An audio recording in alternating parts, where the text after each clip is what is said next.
Hiya, this is Maria here from Homeschooling UK. Thought I'd do another video about how I plan everything and try and get it organised. So bear with me while we adjust this thing.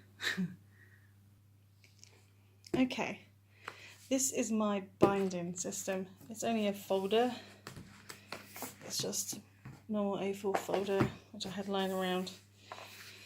And then inside we have the Year 9 Year at a Glance, which is just like that.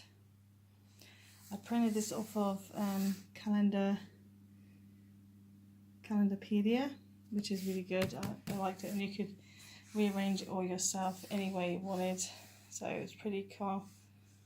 I like that. Anyway, this is the only one I've got of this calendar left. I have to go back on there and do another one for next year, but we're on here just to see how I organise everything. First of all, we have keeping track of lessons in this little folder thing. It's just cut up the top so I could fit it in there without it being too stuck out. And inside I have basically the last 5 weeks of school all planned out, ready for the end of this year.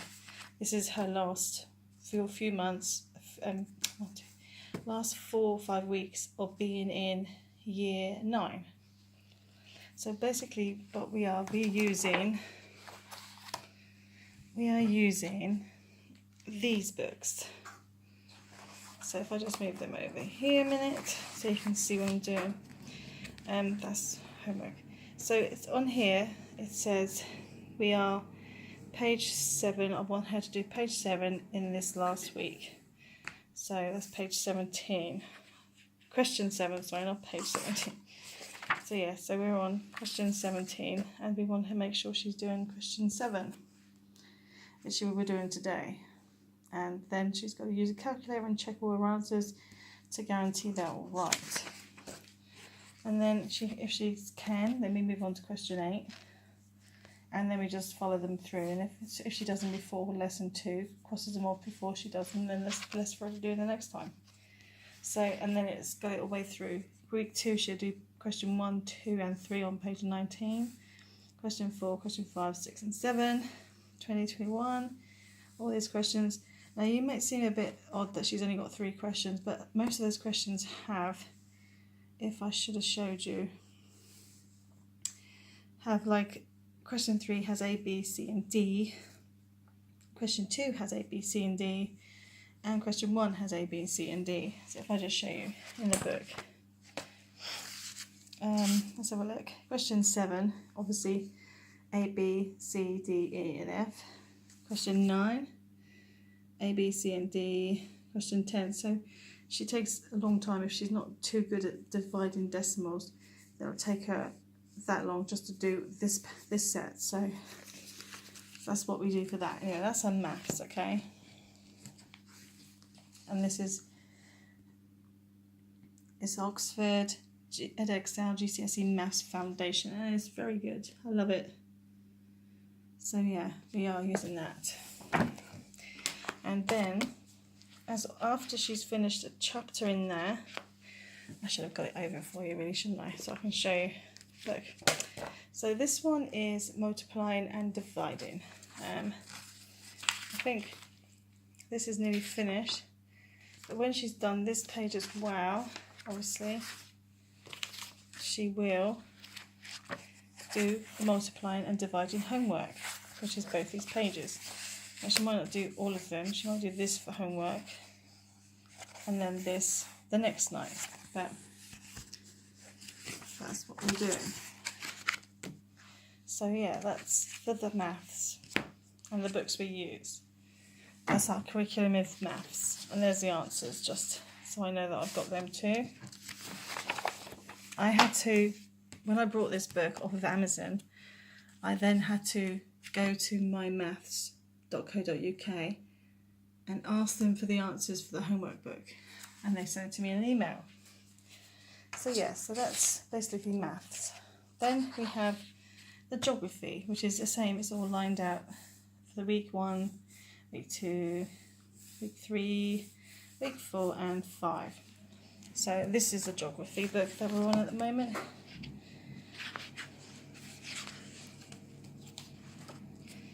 So yeah, she's on this book at the moment. It is a very good book.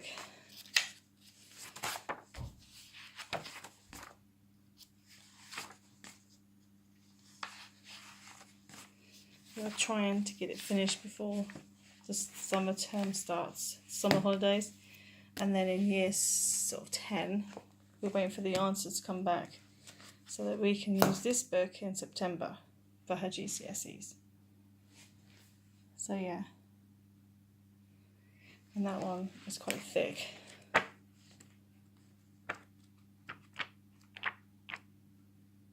yeah, it looks quite fun and interesting. And also I have a few minor sheets in there, as you can see, in there for that too. So that's the geography. Then we have the history, which is, as you've mostly noticed, all the books we use are Edexcel. This one is Edexcel. And we started this one and we are basically halfway through it, maybe nearly halfway through it. So, but yeah, so she's doing that. But we still have to do, because otherwise, if you don't know, but you should know now, but you have to do 1 British depth study, 1 thematic studies, 1 period study, and 1 modern depth study. So she's doing, obviously, Henry VIII and ministers, also history through time is what this book is, then history of the American West, 1836 to 1895, and then also history of Weimar and Nazi Germany, 1918 to 1939. I don't know if I said that word right, but hey ho. Anyway, that's the book that we're doing at the moment. So we've got it all laid out. Well, she wants to get to at least page 97, basically for the summer.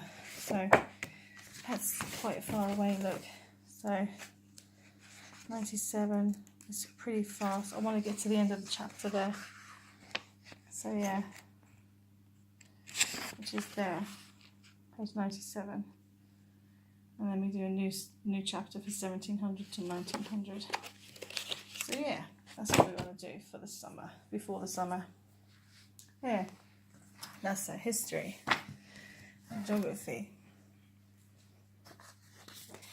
And then we do the same for English, which we're using these books at the moment, which are doing English language workbook with literature, and also going through the English revision and exam practice. So, and these are quite good books. They go through everything in detail. Really good. I like them. They give you test papers.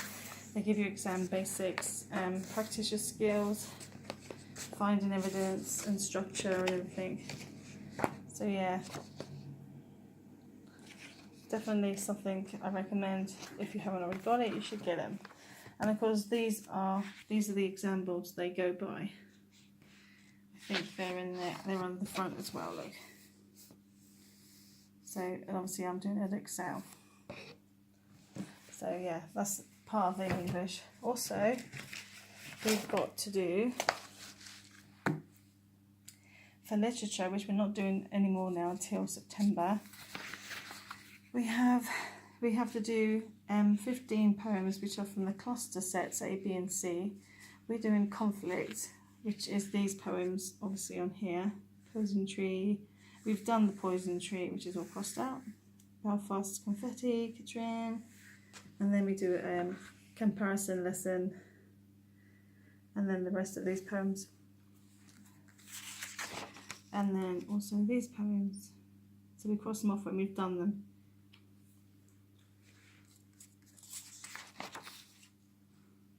We've got Pride and Prejudice. Pride and Prejudice over here. We've got Woman in Black to read, plus the book and the guide, which is all of that. Sorry. And then also, if you bear with me a moment, we have Pride and Prejudice, the actual book. And then we have proper workbook, and then the study guide.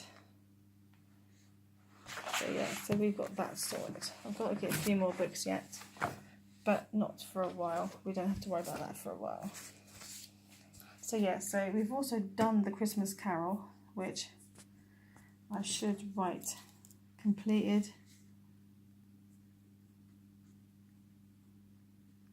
We've done that last year, November, December 2016. So we did them already. And also, I think, is there any more? No, I can't even turn the page, bear with me. You just hate that. Oh no, this is just for other poems. If I think we need to do something else, we do them as well. So yeah. So that is the poems there. And then underneath we have the poems, The Destruction of Sennacherib, Man He Killed, and did I put them down? Did I actually write them all down? Yeah, I did. That's cool. So these are the 15 poems we've got. Also, for Pride and Prejudice, I have a lesson planned out here, which is Pride and Prejudice. It gives you some content of what she's going to be doing. Which I redid this on the internet as well. And crossed off loads of stuff because I obviously weren't going to do the whole lot. But so yeah, that's that bit. That's that bit there. So yeah, so these are the poems that she's going to definitely be doing. So they go there. And of course, that's the English. And of course, then we've got English literature, which I didn't plan because I didn't want to start doing a poem in the last 5 weeks of school. And then we come to science. Now, science is a very big, thick book. And we started this, well, when did we start this? Must have been September last year. And because there's so much to do in it. Now, I did have it all planned out. This is why I did this for last year when we started in September. And this is how much we've done so far. So we're down to here. So I want her to get, how much did I say I wanted her to get to? Well, we got to the end of this one, but I would like her to get to at least there, which is to 110 on the thingy. So we're like down here, or at least further, even there to 130, so that we know that we've completed quite a lot of this book. And this is the only book we need to do. So when we're like halfway through, we've got to do year 10 yet and the rest of year 11. And that's on there. And it's all planned out where she's going to be, hopefully. This is just, it doesn't have to be exact. I mean, if we go further than 108, then that's perfectly all right. So that's how I plan out my lessons for the last few weeks.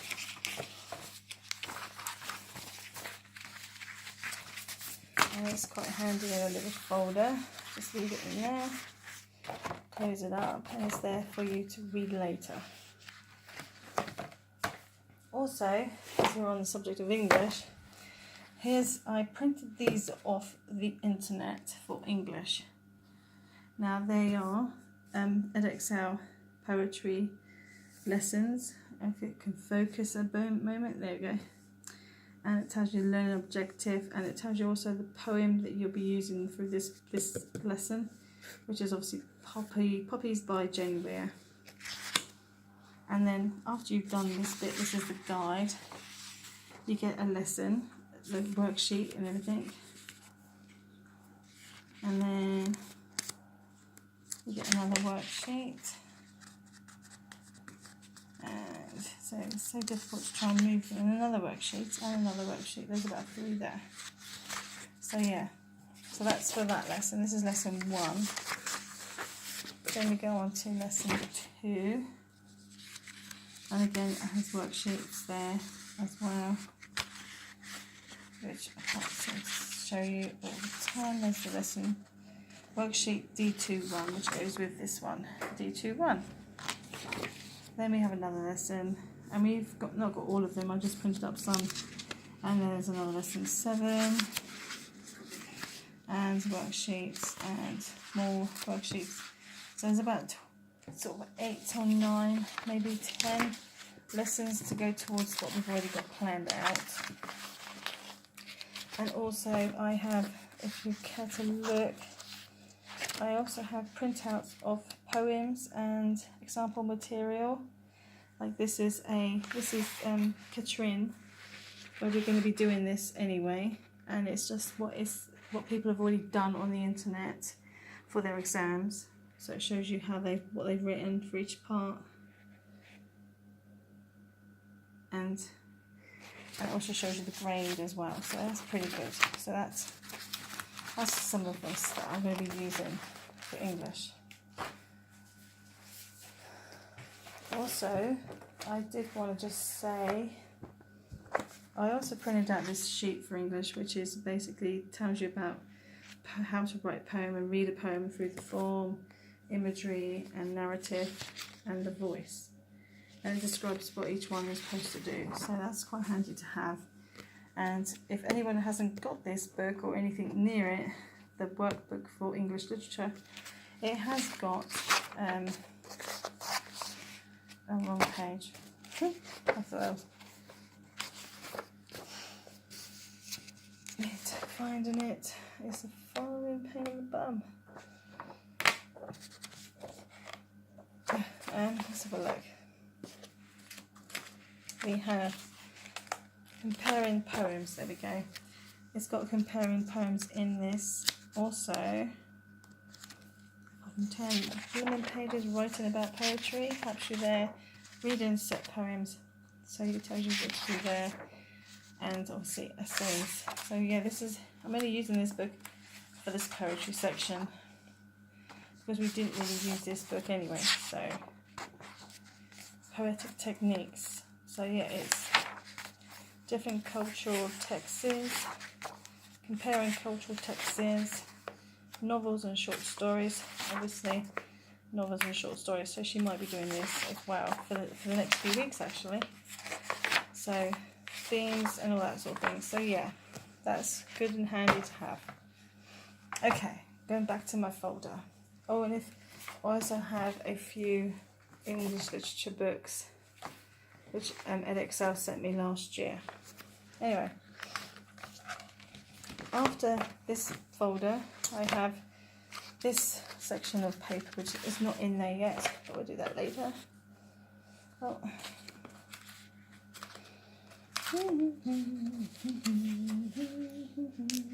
Right, I've got 6 of these for each lesson. There's 1, 2, 3, 10 weeks of stuff I will write down what she needs to do and complete each week, which I won't put in there just yet. But this is starting for year 10. This is the year at a glance. It's just the holidays and things that we need to start. And it's got all the dates, important dates down the bottom.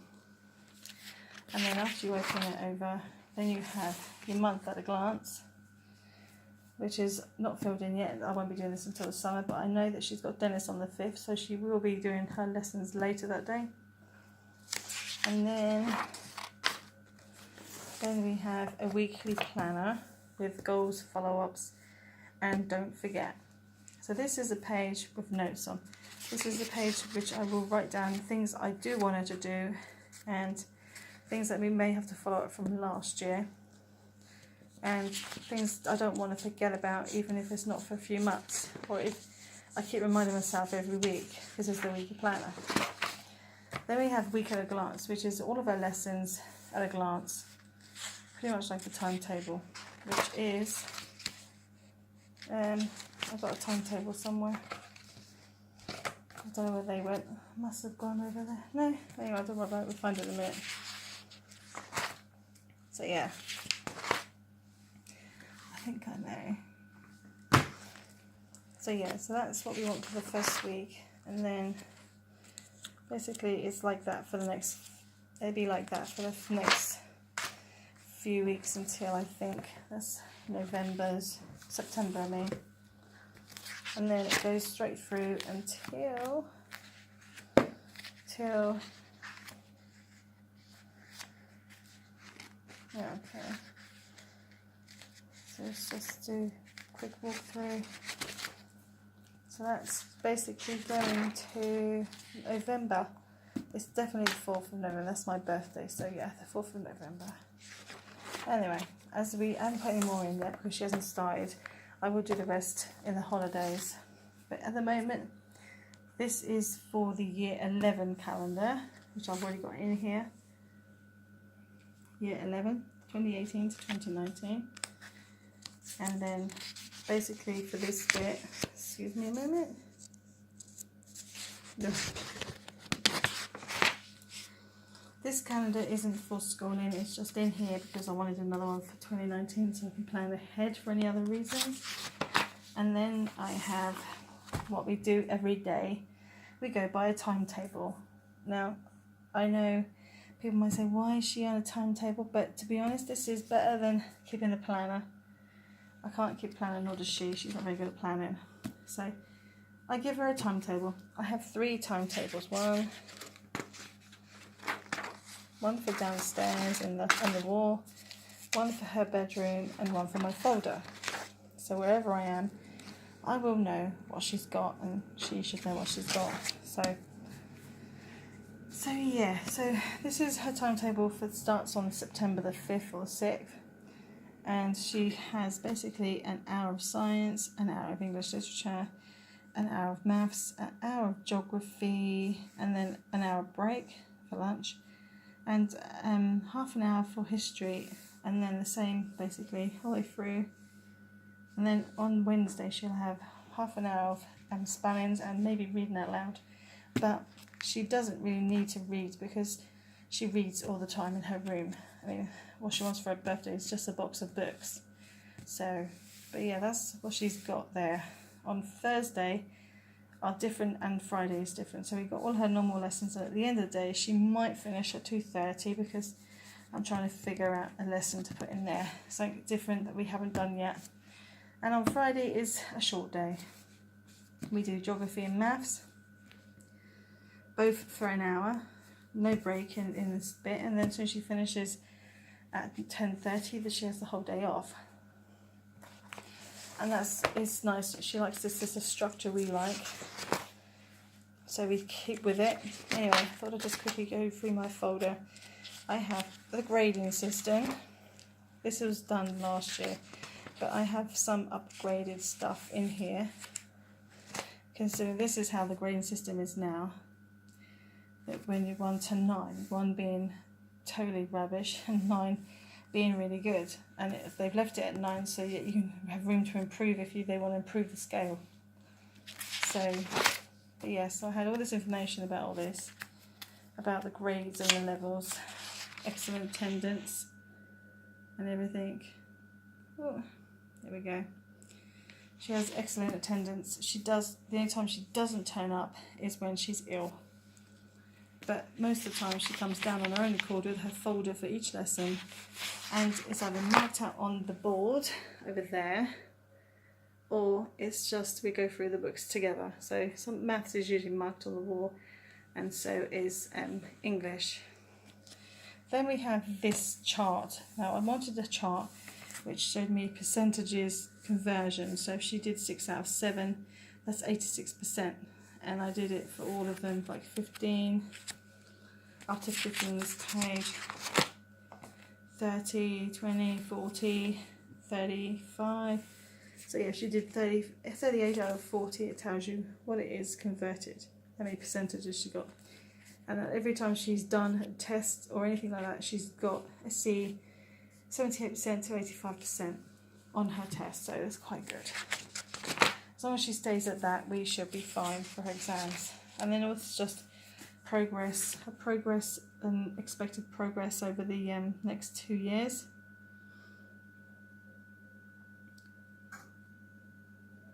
We only aim for a C. We're not aiming for an A or a B. If we get better than a C, then that's great. But she's just trying to get a C so she doesn't have to repeat English and maths at college. Sorry, I nearly got the camera. So yeah, that's just expected progress. Again, some more progress, and some more progress there. It just took me ages. I still have trouble trying to figure it all out sometimes. But yeah, it takes a while to get your head around, and I've been doing this for 2 years now. And I'm still, obviously, trying to get my head around everything. Attitude, grade, staff. This is when I was trying to work it all out. Trying to scale it up for her. Show where she would be with a new grade system for year 10 and 11. And there, obviously, look. That's all forgotten about now. Yeah, so this is all expected grades, and this is where hopefully we want to be. Where we want to be, so next year for year 10. Some mistake pages and just other things to keep track of. This is for the levels in art. It shows you what level, level 8. Level 8 is there. Oh, I can develop, express and realise ideas in often original ways. Just about to see that through the camera. So it just shows you the grade, the level they want to do and what they need to do at that. This is the National Curriculum Levels and Grading, which you can get off the internet. Then I got school reports. I read her first school report in year 7 when she'd finished. And this is her grades at the end of the year for in year 7. So she was 5A in English reading, and in year 8 she was a 5B. So she only went up a little bit.